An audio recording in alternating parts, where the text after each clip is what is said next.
backtracking quite a bit, how did you get the role of Isaac? Okay, I did a series called That's My Mama. Right. Now, I'm not going to tell you that that was a series everybody was fighting on because that wouldn't be right. But I did this series for 2 years called That's My Mama.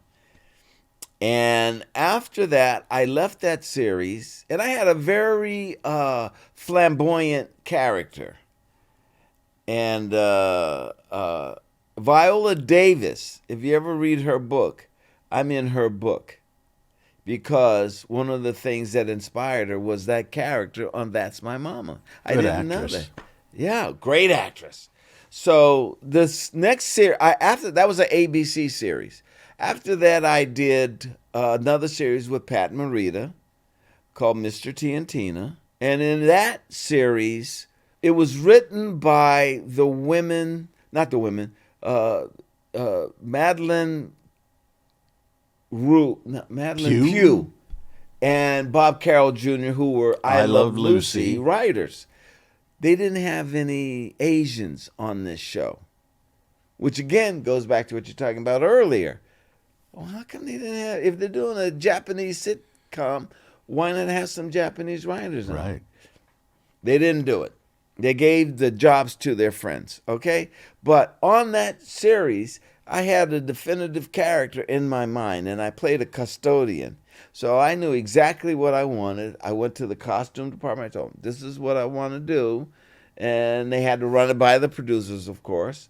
On that show, I would come in for 3 minutes. What's the problem, Mr. T? Well, the pipes are okay. And I do my little bit. Now, they would judge the laughs. When I came on, the laugh meter went up. When I left, it went back down. Kmetko noticed that. So when I went in, da-da-da-da, da-da-da-da. So that's when he started saying, this kid is funny. We like this kid. We shot 8 shows. On the 4th show, they canceled us. Okay? So now they called my agent and said, we got a pilot. And we want Ted to go in and interview with Doug Kramer. I go in to 20th Century Fox, meet Doug Kramer. Said, do you get seasick? I said, no, I don't get seasick. Well, do you ride a motorcycle? Yeah. Do you ride a horse? Everything is give me the job.